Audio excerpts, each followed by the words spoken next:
Hello guys, welcome back to Suno UPSC answers. हम देख रहे थे आदित्य श्रीवास्तव जी की GS1 की कॉपी, जिसमें अभी तक हम लोगों ने पार्ट 2 तक कंप्लीट किया था और उसमें हमने क्वेश्चन नंबर 8 तक देख लिया था। आज हम देखेंगे पार्ट 3 क्वेश्चन नंबर 9 to 11। उसी के आगे के क्वेश्चन नंबर 9 से शुरू करेंगे, ठीक है। तो चलिए शुरू करते हैं सीधा इसको। चलिए क्वेश्चन नंबर 9 क्या कहता है। Question 9, the existence of relative deprivation is an important aspect in constructing the argument for regionalism, explain with examples. Relative deprivation exist करता है और यही एक इम्पॉर्टेंट आस्पेक्ट है रीजनलिज्म का। रीजनलिज्म रिलेटिव डेप्रीवेशन की वजह से आता है, ये बात एक्सप्लेन करनी है विद द एग्जाम्पल्स। तो चलिए देखते हैं कैसे इसका इंट्रो हुआ है। The recent Manipur violence and demands for separate state by certain community brought regionalism to the fore। तो यहाँ पर एक करंट का इवेंट दे दिया, करंट के इवेंट से इंट्रो किया है कि हाँ रीजनलिज्म सामने आता है। Why? Demand of separate state, Manipur violence की वजह से। तो चलिए यहाँ इंट्रो हो गया। फिर क्या गया है? Threat to culture livelihood. अगर कल्चर को या लाइवलीहुड को थ्रेट हो, it generates feeling of relative deprivation. Relative deprivation तभी आता है जब कल्चर को या फिर लाइवलीहुड को थ्रेट होता है, और इसकी वजह से क्या होता है? Subjective realisation of objective reality. कि ऑब्जेक्टिव रियलिटी भले कुछ भी हो सकती है, लेकिन जो सब्जेक्ट हैं उस स्टेट के, वो ऐसा फील करते हैं कि हाँ डेप्रीवेशन तो है ही है। तो ये जो पॉइंट है ना, अभी आगे और जो पॉइंट्स आएंगे उसमें हम डिस्कस करेंगे, तब आपको ज़्यादा समझ में आएगा। अभी क्या है कि कल्चर को या फिर लाइवलीहुड को थ्रेट हुआ, उसकी वजह से रिलेटिव डेप्रीवेशन फील हुआ। फिर ऑब्जेक्टिव रियलिटी का subjective realisation, it creates resentment. तो उसकी वजह से रिसेंटमेंट आता है, and this is the cause of regionalism. ठीक है, तो किस तरह से ये काम करता है रिलेटिव डेप्रीवेशन की वजह से रीजनलिज्म आना? When we feel the threat to culture and livelihood and get the feeling of relative deprivation and we have the resentment। फिर चलिए आगे देखते हैं। thereby existence of relative deprivation is crucial for constructing argument for regionalism। तो यहाँ से ये बात प्रूव हो गई कि हाँ रीजनलिज्म के लिए रिलेटिव डेप्रीवेशन का होना ज़रूरी है। तो इस तरह से ये बात पूरी की पूरी इंट्रो का काम की है। और फिर यहाँ से अब कुछ पॉइंट्स हैं, मेन बॉडी शुरू हो रही है आपकी, जहाँ पे कुछ पॉइंट्स हैं जो बताते हैं कि किस तरह से फ्यूल होता है हमारा रीजनलिज्म और क्या क्या एस्पेक्ट और भी जुड़े होते हैं रीजनलिज्म से। देखते हैं। Gives a window for politicisation. ये पॉलिटिसाइजेशन का विंडो एक ओपन करता है। हाउ? एग्जाम्पल दिया है, demand for Nagaland claiming ethnic assertion and backward. Nagaland की बात की गई। नागालैंड मतलब देखिए एक सेपरेटिस्ट मूवमेंट था जो बात करता था नागालैंड की, कि मतलब एक ऐसा लैंड क्रिएट करो जो नागा पीपल के लिए सेपरेटरी हो, जो इंक्लूड करे नागालैंड, मणिपुर या आसाम या फिर अरुणाचल के और भी जो नागा पीपल हैं, वो एक नागालैंड में, नागालैंड में रह सकें। एक सेपरेट स्टेट की बात है, ठीक है। तो ये एक पॉलिटिसाइजेशन था और ये उसका एग्जाम्पल है। एथनिक एजर्शन के लिए नागालैंड को लाना है। फिर provides the root cause for preserving culture as demand। provides the root cause for preserving culture। Culture को प्रिजर्व करने के लिए, जैसे कि बात क्या की गई, Assam accord of 1985। Assam accord क्या बात करता था? It talks about the protecting cultural, social and linguistic identity of the Assam. It was talked in the Assam accord. और फिर सिमिलर टू गोरखालैंड टुडे, ठीक वैसे ही जैसे आज गोरखालैंड में हो रहा है। गोरखालैंड, गोरखालैंड कहाँ पर है? ये गोरखालैंड आज के टाइम पे गोरखालैंड टेरिटोरियल एडमिनिस्ट्रेशन है। 2012 में ये एग्जिस्ट कर रहा था। तो it act as a semi autonomous council. Semi autonomous council है गोरखालैंड। तो ये दार्जिलिंग हिल्स में है, वेस्ट बंगाल में। तो ये आज एग्जिस्ट कर रही है टू प्रोटेक्ट द कल्चर। और वैसे ही हम कह रहे हैं कि आसाम अकॉर्ड में भी बात की गई थी कि कल्चर प्रिजर्व करना है आसाम का। So this is what is the importance of culture in regionalism. फिर push for tapping of emotions as linked to language imposition. जो इमोशंस लोगों के जुड़े होते हैं लैंग्वेज के साथ, इसको भी लोग टैप करते हैं। जैसे कि हमारे पॉलिटिशियंस वगैरह या फिर एक्टिविस्ट वगैरह जो डिमांड करते हैं एक सेपरेट लैंड की, तो वो लोगों के इमोशंस को फ्यूल करते हैं लैंग्वेज की बात करके कि हाँ लैंग्वेज इंपॉर्टेंट है, इसके लिए हमको एक सेपरेट रीजन चाहिए। एग्जाम्पल भी दिया गया, जैसे कि एग्जाम्पल है बोडोलैंड।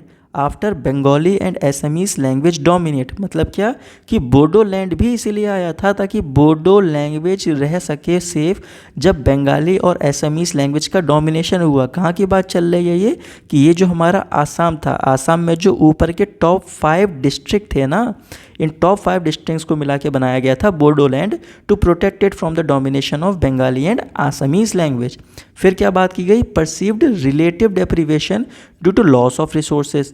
लॉस ऑफ रिसोर्सेज जब होते हैं, वही बात जो यहाँ कह रहे थे कि लाइवलीहुड जा रहा है, कल्चर जा रहा है, रिसोर्सेज जा रहे हैं, ठीक है ना, तो ये रीज़न बनता है। फिर एग्जाम्पल भी दिया गया, son of soil policy like Mumbai आमची। सन ऑफ सॉइल पॉलिसी की बात की गई। क्या है सन ऑफ सॉइल पॉलिसी? सॉइल का मतलब यहाँ पर स्टेट से है, और सन यानी कि जो वहाँ के नेटिव पीपल होते हैं। तो स्टेट के अपने जो नेटिव पीपल हैं, सॉइल के जो अपने सन हैं, तो जो भी अगर कोई रिसोर्सेस हैं स्टेट में या फिर अगर कोई जॉब्स हैं, तो उन सारी चीज़ों में जो पहला हक होना चाहिए वो नेटिव पीपल का होना चाहिए, जो वहाँ के अपने सन हैं उनका होना चाहिए, ना कि एक फॉरेन पर्सन का। यानी कि अगर किसी दूसरे स्टेट से कोई आ रहा है दूसरे स्टेट में, जैसे कि अगर मुंबई में कोई अगर झारखंड से या फिर बिहार से आ रहा है, तो मुंबई के लोगों का कहना है कि सन ऑफ सॉइल पॉलिसी को फॉलो करो, पहले मुंबई के लोगों को हक दो, झारखंड या बिहार के लोगों को हक हम बाद में देंगे। सो ये है हमारी सन ऑफ सॉइल पॉलिसी, वहीं के लोगों का पहला हक होना। तो यही कहा गया है perceive relative deprivation due to loss of resources, loss of resources की वजह से। और फिर ये एग्जाम्पल दे दिया गया। फिर सम अदर एस्पेक्ट्स क्या है, ये सम अदर एस्पेक्ट्स में बताया गया है कि रीजनलिज्म कहाँ पर ठीक काम कर रहा है, जैसे कि better administration due to topography. Example Uttarakhand, Uttarakhand की बात की गई। उत्तराखंड हमको पता है ये यूपी से अलग हुआ था। यूपी से उत्तराखंड क्यों अलग हुआ? क्योंकि वहाँ की टोपोग्राफी अलग है और ये डिमांड करता है बेटर एडमिनिस्ट्रेशन, एडमिनिस्ट्रेशन अलग है वहाँ का, तो इसलिए उत्तराखंड अलग किया। और ये रीजन की जो डिमांड थी वो एकदम सही थी और ये फुलफिल है और ये बेटर काम कर रहा है आज। Development of backward tribals, Jharkhand, Jharkhand में भी सेम चीज़ थी कि वहाँ के जो ट्राइबल्स थे उनके अपने इश्यूज़ थे, तो इसलिए झारखंड को भी जब अलग किया गया ताकि बैकवर्ड ट्राइबल्स के इश्यूज़ को ज़्यादा बेटर एड्रेस किया जा सके। तो हमने ये क्या देखा यहाँ पे कि जो रीजंस हैं, क्या क्या रीजंस हैं, जैसे कि पॉलिटिसाइजेशन, प्रिजर्व कल्चर करना, लैंग्वेज एक इशू होना, रिलेटिव डेप्रीवेशन फील करना बाय लॉस ऑफ रिसोर्सेज, ये रीज़न है जो फ्यूल करते हैं। और जब कहीं कहीं पे उत्तराखंड या झारखंड जैसी चीज़ देखें तो हम देखते हैं कि रीजनलिज्म बेटर भी हो सकता है, ठीक है। तो लास्ट में क्या कहा यहाँ पे उन्होंने कि thereby we see that relative deprivation caused either due to cultural और livelihood threat cause regional demands. तो वही बात यहाँ पे रिपीट कर दी गई। वे अहेड, वे अहेड में क्या कहा गया, सोशल मीडिया आउटरीच, जैसे कि base Barua committee. Base Barua committee ने क्या कहा था, इन्होंने कहा था कि जो नॉर्थ ईस्ट के पीपल हैं जब वो अगर दिल्ली वगैरह में आते हैं तो उनकी सेफ्टी की बात की गई थी कि सेफ्टी के लिए अलग से कुछ लेजिस्लेटिव मेजर्स बना दिए जाएं या फिर स्पेशल पुलिस इनिशिएटिव्स ले लिए जाएं। तो बात की जाती है यहाँ पे for the safety of north eastern people who are from the different region, ताकि उनको एक एलियनेशन ना फील हो। और यही बात फिर क्या कही गई है, बालकृष्णन कमेटी जी ने बालकृष्णन कमीशन ने कहा था कि fulfil regional demands with in the constitution, की कॉन्स्टिट्यूशन में रह के अगर कोई रीजन कुछ डिमांड कर रहा है तो उस डिमांड को भी फुलफिल किया जाए। तो ये जो वे अहेड है, वे अहेड किस चीज़ की बात कर रहा है ओवरऑल, कि रीजनलिज्म की जो डिमांड है उसको अगर रोकना पड़े तो कैसे रोका जा सकता है, बेस बरुआ कमीशन की बात करके और ये बालाकृष्ण कमेटी की बात करके, ठीक है। तो ये रोकने के कुछ तरीके बता दिए। फिर दिस वुड हेल्प अपहोल्ड एक भारत श्रेष्ठ भारत, अगर हम इसे रोक सकेंगे तो एक भारत और श्रेष्ठ भारत का जो सपना है वो पूरा हो सकेगा, ठीक। तो क्या है ओवरऑल, इसको दोबारा अगर एक नज़र से देखें, ब्रॉड स्ट्रक्चर क्या था इस आंसर का, कि जब बात की गई थी रिलेटिव डेप्रीवेशन और रीजनलिज्म की, तो हाँ रीजनलिज्म है, मणिपुर वायलेंस से ये प्रूव हुआ था। कैसे रिलेटिव डेप्रीवेशन काम करता है उसको समझाया गया कि कल्चर, लाइवलीहुड, रिसेंटमेंट आया, उसकी वजह से रीजनलिज्म आया।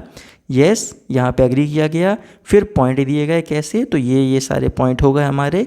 यहाँ पे बताया गया कि हाँ रीजनलिज्म कहीं कहीं ठीक काम भी कर रहा है, और यहाँ पे ये बताया गया कि रीजनलिज्म को अगर रोकना हो तो कैसे रोका जा सकता है। तो सारे पॉइंट्स को बढ़िया से एड्रेस किया गया है यहाँ पे रीजनलिज्म में, ठीक है। अच्छा, एक बात और यहाँ पे नोटिस करने वाली है, दिस वुड हेल्प अपहोल्ड एक भारत श्रेष्ठ भारत। अगर आपको याद है लास्ट टाइम क्वेश्चन नंबर 5 हम लोगों ने किया था, it was regarding the nationhood.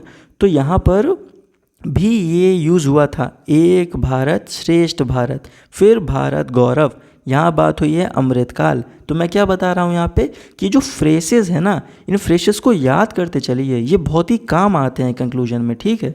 तो ये बात देखिए क्वेश्चन नंबर 5 में भी यूज़ हुई, और अभी हम लोग कर रहे हैं क्वेश्चन नंबर 9, यहाँ पर भी कंक्लूजन में ये बात यूज़ की है। आगे और क्वेश्चन है उसमें भी हम देखेंगे सेम चीज़ यूज़ कर रहे हैं ये, ठीक है।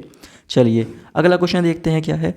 If India is to realize the goal of education for all, the issue of rising cause cases of bullying and other forms of school violence need to be addressed immediately. Discuss. क्या है कि India में अगर हमको education for all ensure करनी है तो school violence और बुलिंग जैसी प्रॉब्लम को ख़त्म करना होगा। चलिए फिर से देखते हैं इसका इंट्रो कैसे हुआ है। Ragging and school-related violence, especially about the recent killing of Dalit sibling by classmate in UP, raises eyebrows.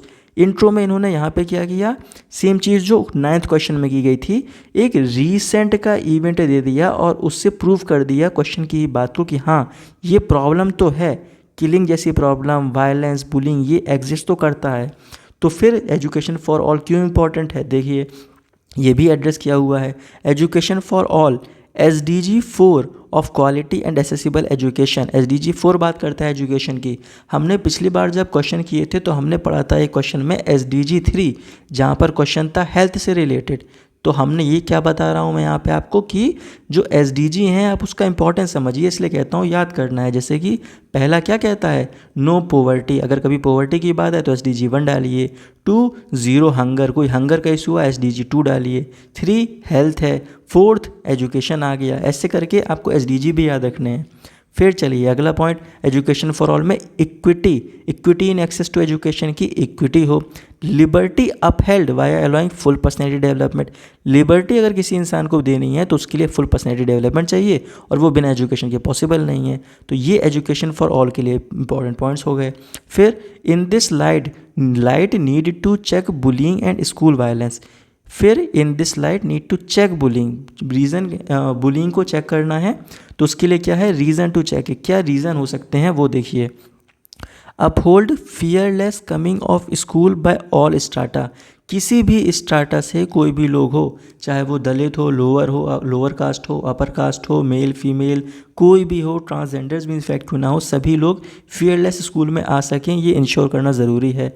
फिर protect girls right to education as security hinders their access, girls right के लिए भी हम लोग को देखना पड़ेगा क्योंकि सिक्योरिटी एक मेजर इशू है।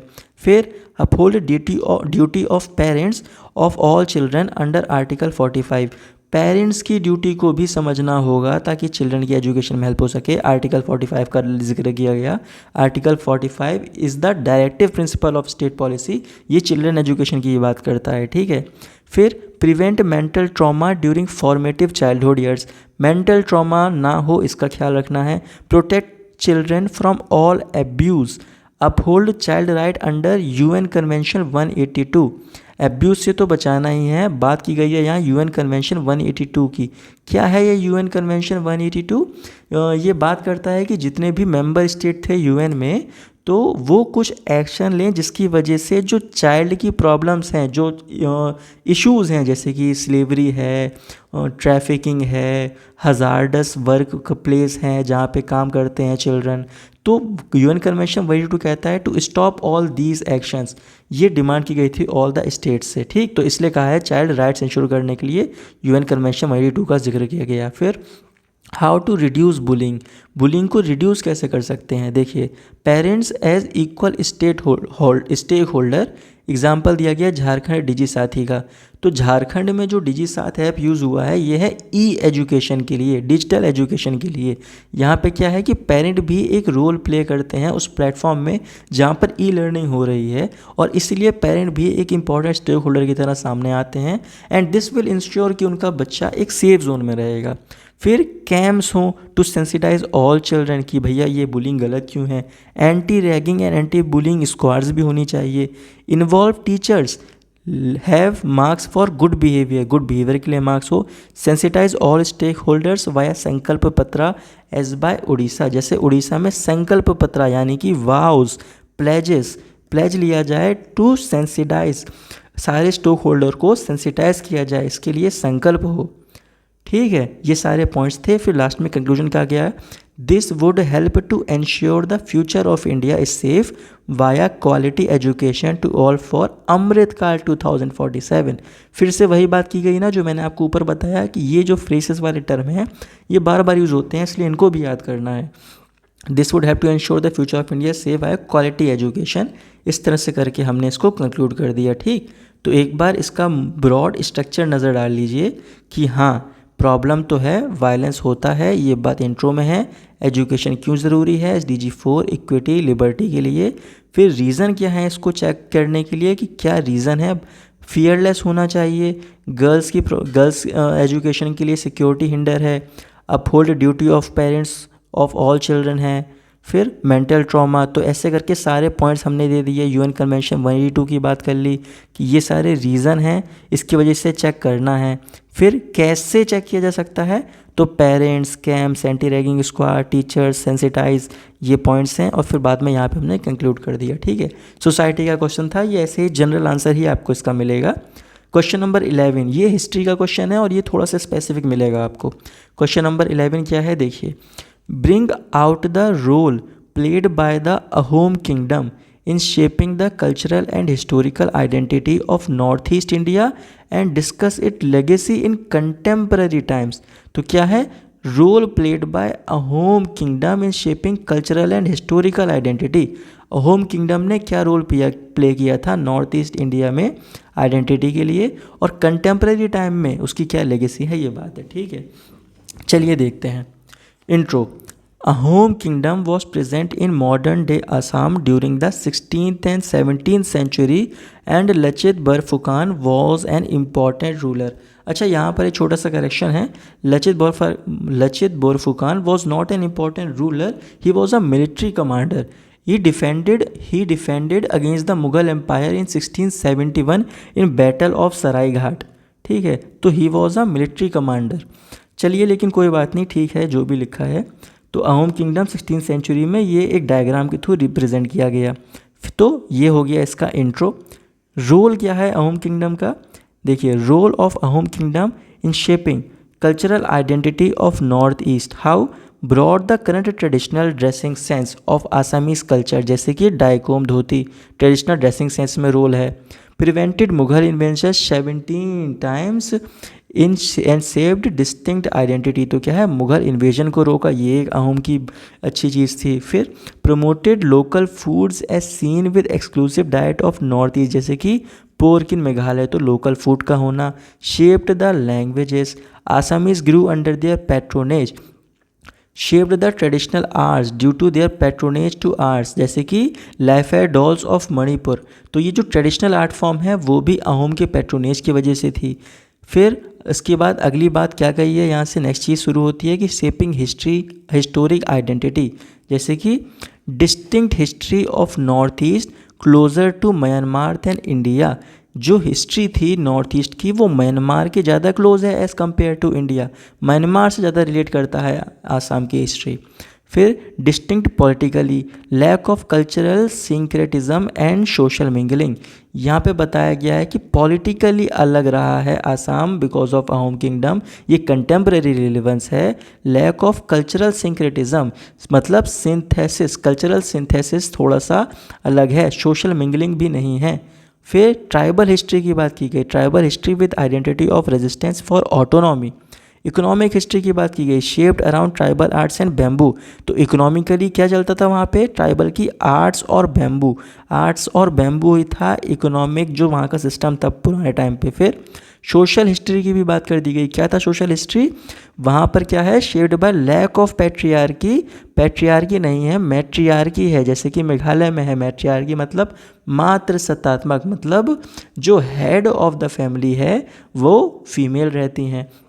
तो क्या है यहाँ पे, अगर आप हिस्टोरिक आइडेंटिटी की बात की जाए तो आप अगर गौर करें, इन्होंने क्या किया, हिस्टोरिकल पॉइंट दिया कि म्यांमार के क्लोज है, पॉलिटिकली बताया, ट्राइबल हिस्ट्री दे दिया, इकोनॉमिक हिस्ट्री की बात कर ली आर्ट्स और बैम्बू, सोशल हिस्ट्री की बात कर ली, मैट्रियार्की की बात, देख रहे हैं। तो आप सारे पॉइंट्स कितने बढ़िया कवर किए हैं। फिर Ahoms had equal respect for Kings and queen's, चलिए यहाँ तक तो हो गया है।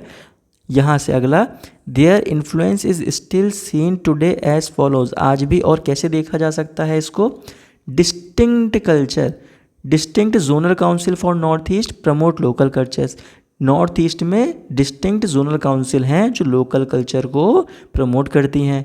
Legacy in terms of modern feelings of pride, Ahom kingdom in NCERT, legacy है अहोम किंगडम की आसाम के लोगों के बीच, प्राइड फील करते हैं, क्यों, क्योंकि एनसीईआरटी में अहोम किंगडम की बात है। तो अगर किसी भी किताब में किसी भी रूलर की बात होती है तो वहाँ के लोग ऑफ कोर्स एक प्राइड ही फील करते हैं। तो वैसे बताया गया कि अहोम आज भी आसाम के लोगों के लिए एक प्राइड मूवमेंट है।